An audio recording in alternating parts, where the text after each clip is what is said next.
Anggota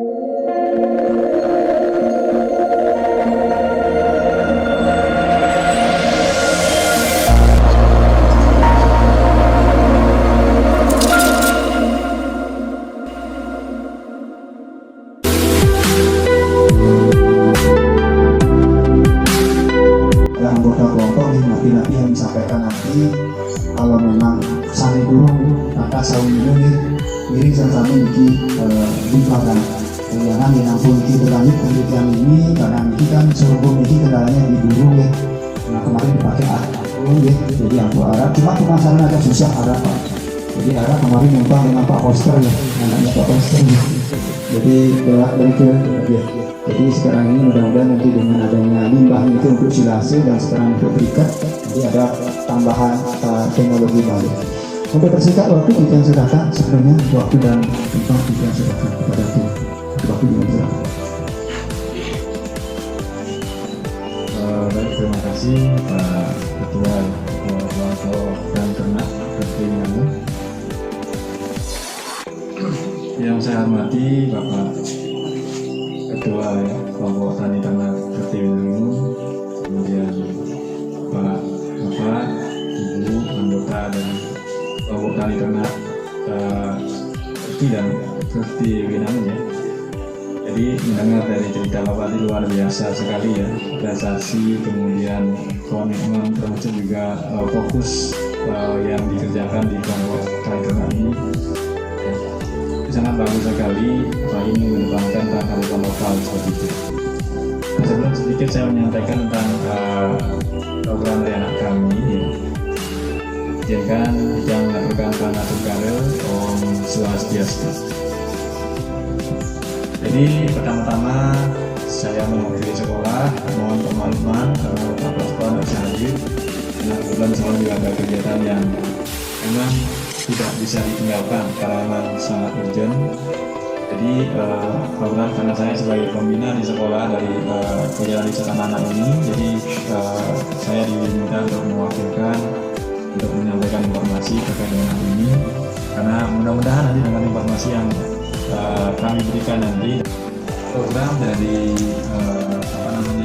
Toyota Ikoya ini program Toyota sebenarnya. Jadi bagaimana cara memanfaatkan sumber daya alam lingkungan yang tentunya tidak berimbas pada dampak negatif yang ditimbulkan dari produk yang dibuat seperti itu. Nah, dari beranjak dari hal itu kami mencoba suatu inovasi. Kalau dulu pernah kita membuat juga paving block dari sampah organik ya, itu.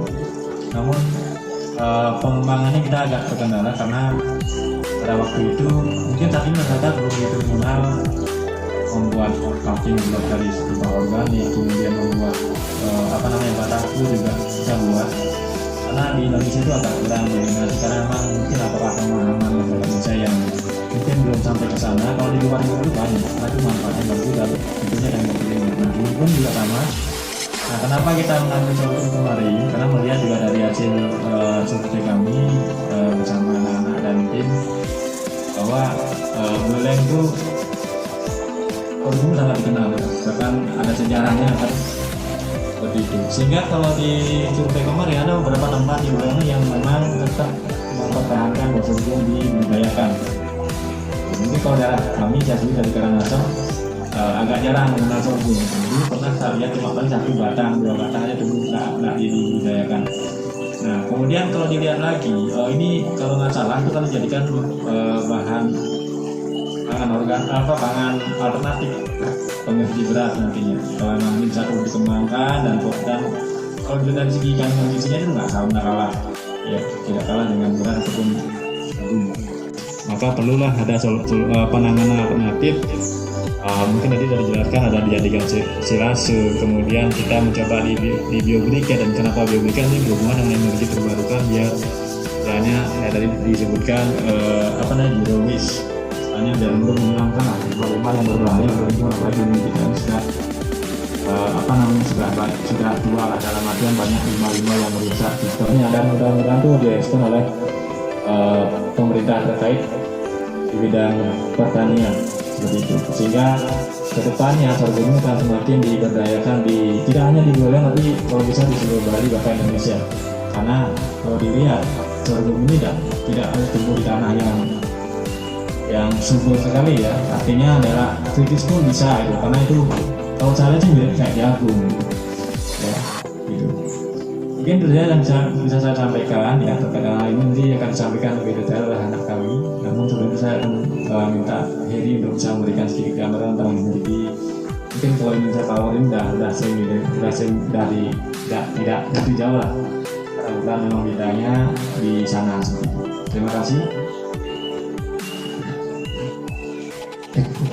Terima kasih atas kesempatannya Pak Madio. Sebelumnya saya izinkan saya mengucapkan panjang umat Om Swastiastu. Terima kasih. Perkenalkan, nama saya Heri. Sebenarnya saya juga alumni dari Bali Mandara, namun sekarang studi di bidang energi terbarukan. Di sini saya sedikit bantu menyampaikan kenapa akhirnya jadi briket gitu ya. Sebenarnya saya juga asli Buleleng dan saya sangat antusias jika membahas terkait potensi-potensi lokal yang ada di daerah kita sendiri, khususnya Buleleng dan sorghum itu. Kan sebenarnya kalau dari sejarah kan dari simbol Cingamara Raja aja kita pegang sorghum atau jagung gembal ya. Nah, dari situ sebenarnya potensi akan dikembangkan lebih lanjut itu sangat tinggi, sehingga benar seperti penyampaian tadi akan berpotensi menjadi limbah. Sebenarnya tanpa kita sadari, limbah organik itu memang tidak berbahaya dalam jumlah sedikit, namun dalam jumlah yang banyak itu akan menghasilkan emisi juga. Jadi limbah organik yang terdekomposisi secara aerobik itu bisa menyebabkan pemanasan global. Itu jika jumlahnya sangat banyak, dan parahnya lagi jika terbuang ke TPA, nyampur, tertumpuk, nah itu gas metannya menumpuk, itu misalkan diisikan TPA-nya ke TPA Bengkale ya. Tapi bagusnya saya sangat senang sekali mendengar di KTT ini mengolahnya yang terjadi silase kan. Silase, nah itu salah satu bentuk solusi yang baik juga sebenarnya untuk memanfaatkan limbah yang ada. Jadi limbah yang ada dimanfaatkan dan sehingga perekonomiannya sirkular atau itu kan untuk sementara mungkin itu solusi yang lebih baik karena masih mencukupi.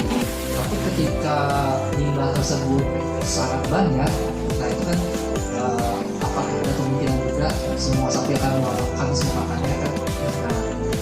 Nah, kita tersebut itu ini sebenarnya bisa dimanfaatkan menjadi salah satu sumber energi terbarukan yang juga ramah lingkungan. Nah, salah satunya briket.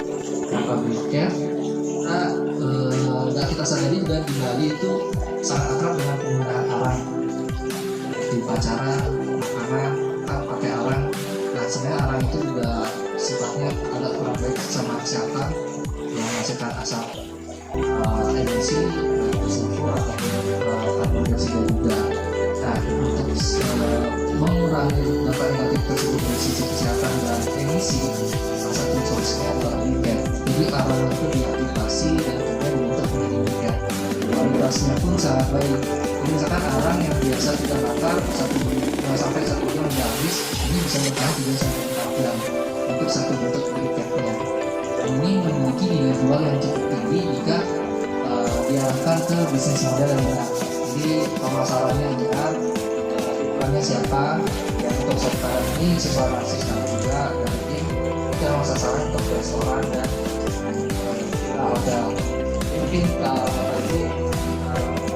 ya mungkin kebiasaan anak muda sekarang itu makan daging tuyul itu. Nah itu pakainya briket dan itu memiliki nilai jual yang tinggi.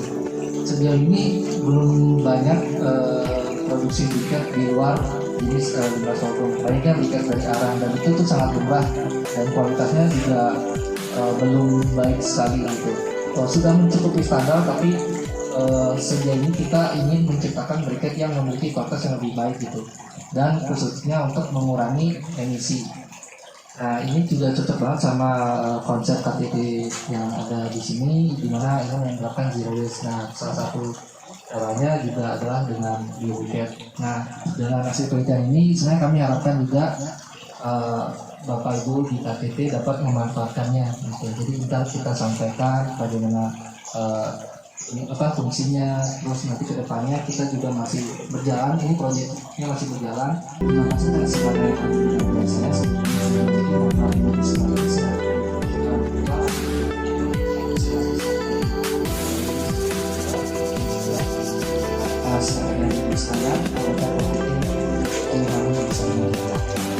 sebelumnya perkenalkan, nama saya Putu Darmansyah, siswa kelas 11 ya.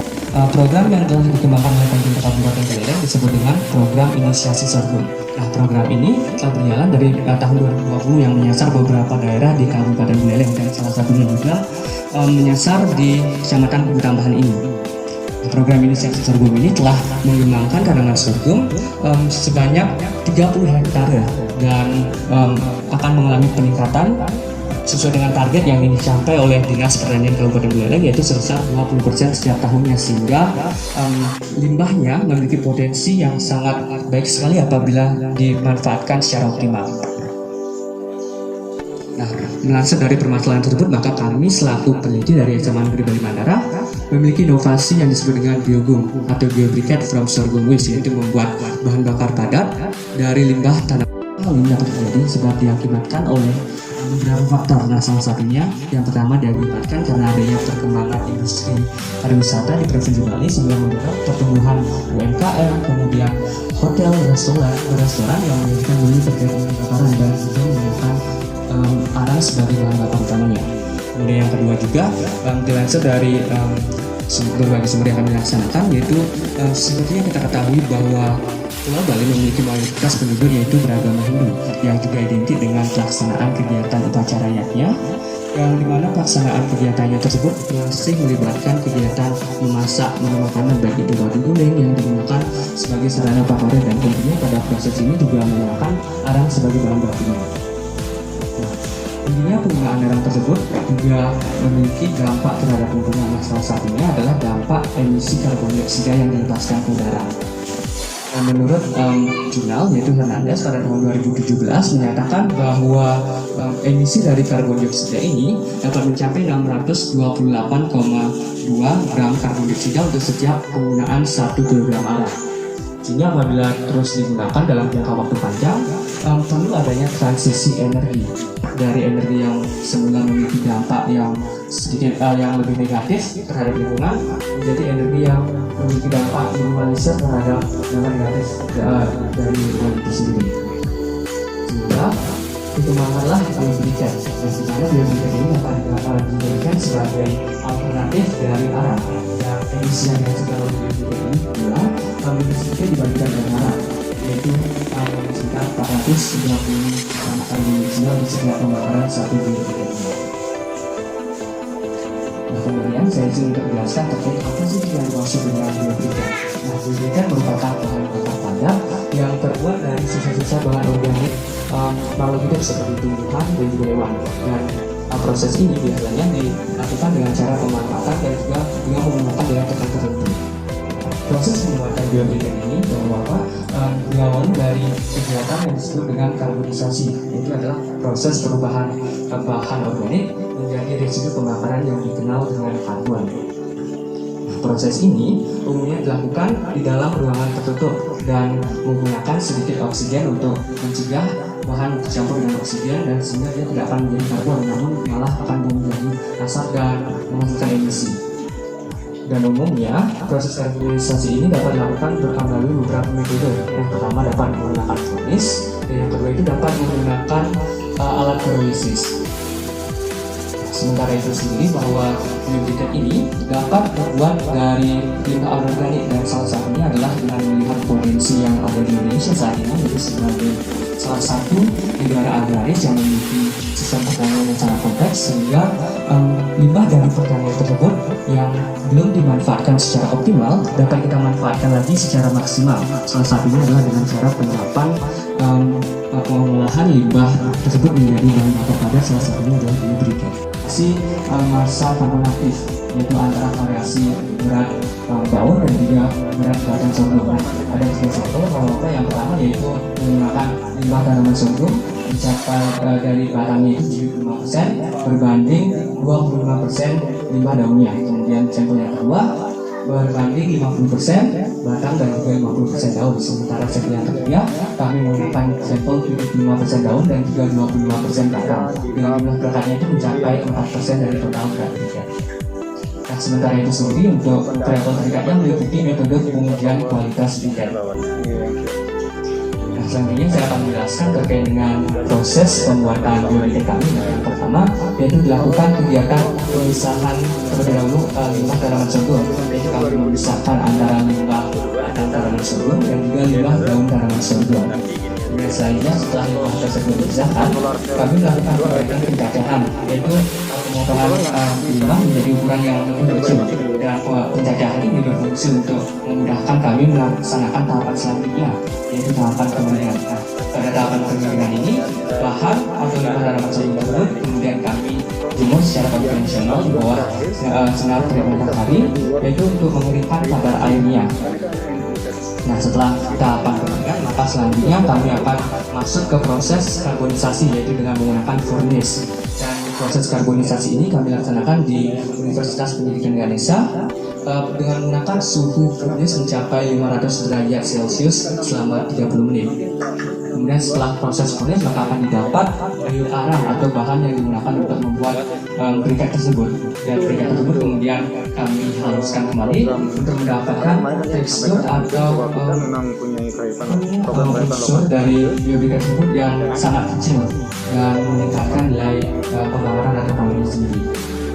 Selanjutnya juga dilaksanakan kegiatan pembuatan perkat. Nah, perkat ini menggunakan dua jenis bahan. Yang pertama terdapat tepung kanji dan juga air. Nah, untuk perbandingan antara tepung kanji dan air itu adalah 1:10. Jadi apabila kita menggunakan tepung sebesar 10 gram, maka airnya adalah sebesar 100 ml atau 100 gram.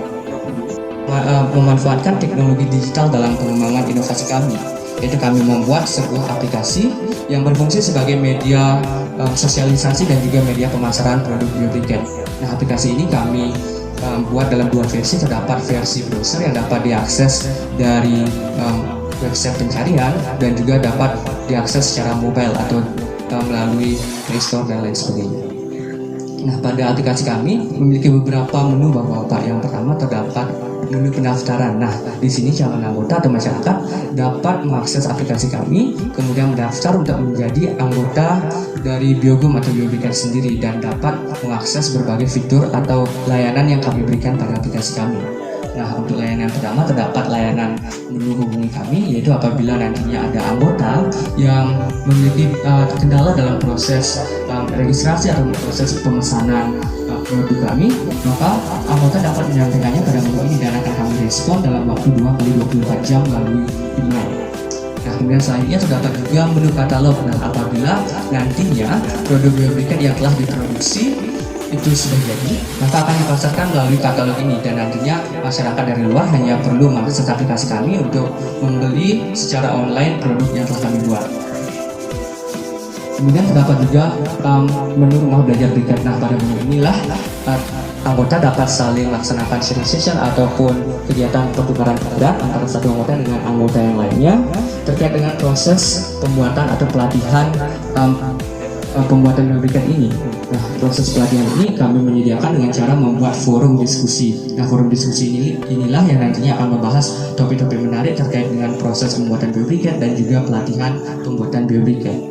Jadi mungkin yang Andi mengucapkan terima kasih karena ada inovasi tambahan yang dulu hanya dari batang itu untuk gula sorghum, kemudian arak sorghum. Sekarang untuk berangkasan dari itu kita sudah buat silase, sekarang sudah ada briketnya. Jadi ini sudah ada tambahan teknologi lagi sehingga nanti kita bisa untuk kita kembangkan. Cuma nanti kalau memang ada pamfletnya ya, brosurnya, nanti dia coba nanti kita buat sendiri di sini, sehingga kita coba-coba apakah nanti bisa untuk kita kembangkan. Itu seandainya ini bisa dikembangkan. berkaitan dengan upacara-upacara keagamaan, makna sakti dan sebagainya, kita bisa sosialisasi langsung. Karena kalau kita bawa barangnya kita agak susah. Jadi kita berarti kita harus latihan juga harus belajar untuk transfer teknologinya. Jadi kalau memang tentang pampletnya, nanti kita akan mencoba untuk membuat berkat ini sehingga kami juga bisa untuk nanti sosialisasi ke masyarakat dengan membawa barangnya ini. Itu kami ya di kelompok dengan adanya penelitian ini bisa terus menyambung ya. Dalam artian menindaklanjuti dari hasil penelitian. Dulu kan Universitas Warmadewa dan UNUR meneliti mokap, kita terus berlanjut. Nah mudah-mudahan nanti dengan adanya kita kerjasama dengan penelitian ini, kita mungkin dari Bali Mandara bisa mencarikan mitra atau sebagai pendanaannya nanti untuk ke depan ya. Jadi kami tetap akan terus berapresiasi karena kami juga terus terang kami banyak membutuhkan orang-orang yang mau diajak untuk mengadakan penelitian.